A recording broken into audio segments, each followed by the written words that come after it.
what would you do to double the value of your company? One way that I found is very useful for real estate investors is real estate conferences along with meetups. And I was fortunate enough to be able to attend my first real estate conference this last weekend. It was a 1.5 day event. There was a meetup on Friday. I met with a bunch of other investors. Just they had some drinks and some food and stuff like that. They actually also afterwards did an after party. They rented out a restaurant for everybody. I didn't attend that one. And then there was an all-day conference the next day in downtown Indianapolis. And I'm just going to break down some of the key points and things that I found most interesting about the conference. With it being the first conference, I really didn't know what to expect as far as how much value I was going to get. I will say this. These conferences, the amount of money it costs to go to some of these conferences can be in the thousands and thousands. And they could be 4 or 5 days. They could be far from your city.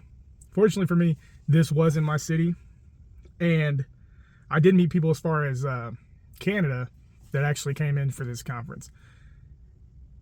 Now, am I going to double, triple, quadruple my business because of this one conference?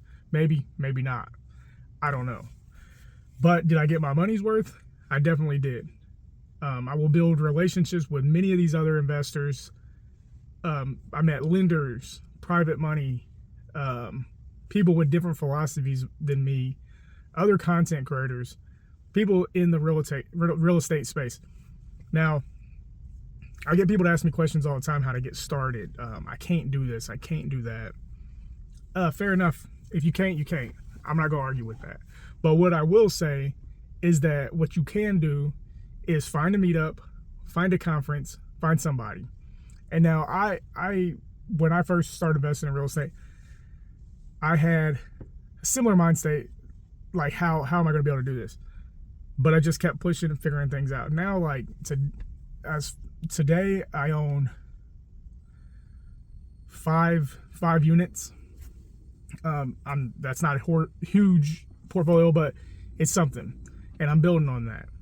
And I found like some of the questions that I asked myself, like they would say, go find a mentor, or go find this or that, and you kind of start from scratch. Like where does this come? Now I've had great mentor, and I've also had a mentor that turned into a guru. Won't mention any names on that. If you know, you know. And I find that once you put yourself in the space, you will find a mentor or somebody that's going to help you out. Once they see that you're dedicated to the craft, I find that there's more people that want to help you than people that don't want to help you. And most of the time, they just want you to add value. They don't need money from you. If you're looking at them as a mentor, most of the time, they have the money they need. So the point is this real estate conference cost me $50 and a whole day of time. Now, to me, time is more important than anything. So I definitely wanted to make sure I was getting my value. I actually signed up the day the conference started because I didn't want to pay for it and not be able to go. And I've had some other things going on like anybody. Fortunately, I was able to make it just off like the food and the gifts that they gave you, like the little welcome bag, was $50 by itself. So that itself already paid for itself. So then, like I said, the most important thing is my time. So did I waste my time?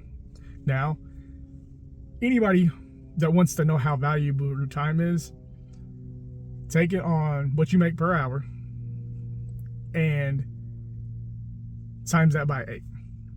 So, but did you miss work to do it? I didn't miss work, so the time was just my time. If I'd have missed work on the weekends, I make a certain amount of money, I would have took that into consideration. Either way, don't waste your time on anything. That's all I'm saying. So to break down, the first introduction was to a private money lender, which a private money lender is somebody that loans their own money to your project. So he broke down, what his requirements are. So I'm gonna check him out for sure. I'm gonna give information because he didn't ask me to give the information. But if you was there, you would have got the information. Is it gonna work for me? I don't know. We'll find out. Then we talked to an insurance broker. He broke down on basically what he sees the future of insurance looking like. He talked about claims, when's the right way to make claims, how you can make a mistake by making the claims at the wrong time. So that was just that little bit right there really hit me hard because I actually have made 2 claims recently, and it's probably going to cause an increase on my insurance. I'm sure of that, but I had to, and that's what you have insurance for. So I don't want you to be scared to use your insurance. Oddly enough, it was actually my insurance broker that was doing the presentation, so that was kind of cool because I never met him in person. I've just talked to him on the phone. Then they had some construction companies come up and talk about how they want to focus on providing service that most construction companies are not providing, along with quality work and quality service. Sometimes you don't get both. Sometimes you don't get either. So they broke down their whole pitch. It was really cool. Might work with them. We'll see what happens.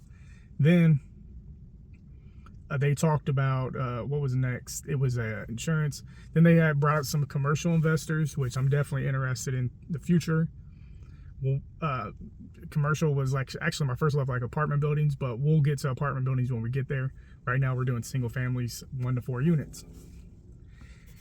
Then the investor from CYREA Group, which is Central Indiana Real Estate Investors Association, which is a group that I'm actually in. I've talked about on some of the other videos.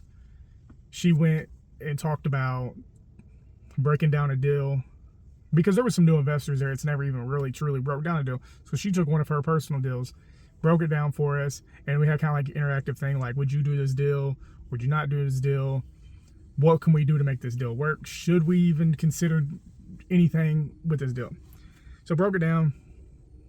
Moral of the story, she showed us all. She made money on the deal. Great. That's what we're all in here to provide a service, make some money. Then they ended it. After that, there was some more networking. They fed us breakfast. They had a dessert bar. So everything was pretty enjoyable for me. I learned a lot. Just like I said, just on the insurance thing, I learned a lot. And the biggest thing that you're going to do at these events is you're going to meet other investors, whether it's in your market or another market, whether they're flipping, whether they're buy and hold. You just really don't know who you're going to meet. So ask yourself, was the $50 worth it, or was it not worth it? I definitely, like I said, it was worth every second of it. I knew just some of the people involved that it was going to be worth it. Now, if this, the biggest question I have to ask myself, if this same conference was in my city, the same people, same everything, would I pay that $1,000 to go? So that's the question you got to ask yourself, where and what you need to start. Because I'll be honest, in the long run, paying $1,000, it would have been worth it. In the short term, it might have been a stretch for me to pay $1,000. Would that have been my loss? Most likely.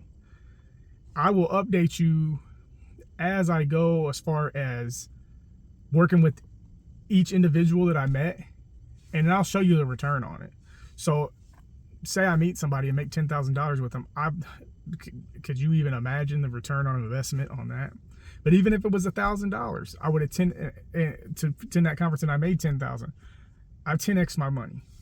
So it definitely would have been worth it. The biggest thing I'm excited about is I met some new contractors. That's a sore point for me. I got some decent lenders lined up. There's some other things I need to do, but it's just really cool to be in a space where you're not the smartest person in the room, and that's where you need to put yourself. You need to put yourself in a place where you're learning. If you're not, you're probably just wasting your time. They say, don't be the smartest person in the room. So I'll continue you guys to update you guys on this. I hope that this gives you some value to, like, the next time you're thinking about going to a real estate meetup or a conference. Is it worth the time? Is it worth the effort? It absolutely is, because you will learn more about real estate meeting with these people than you'll ever learn from a book or a website, or even just me talking on YouTube. You're going to learn more in that space. Now, you're always going to learn more on the job. So once you get your first flip or your first real estate deal, you're going to have to learn, because it's going to teach you for sure. Whether it's good or bad, well, it's all good, because if the deal turns bad, then you've probably learned how not to do that again, and that's very important. So if you guys have any more questions about conferences, meetups, or real estate, just remember to follow Dodd Does Real Estate, and I'll see what I can do to help you. And please like, share, and comment. You guys have a good day, investors.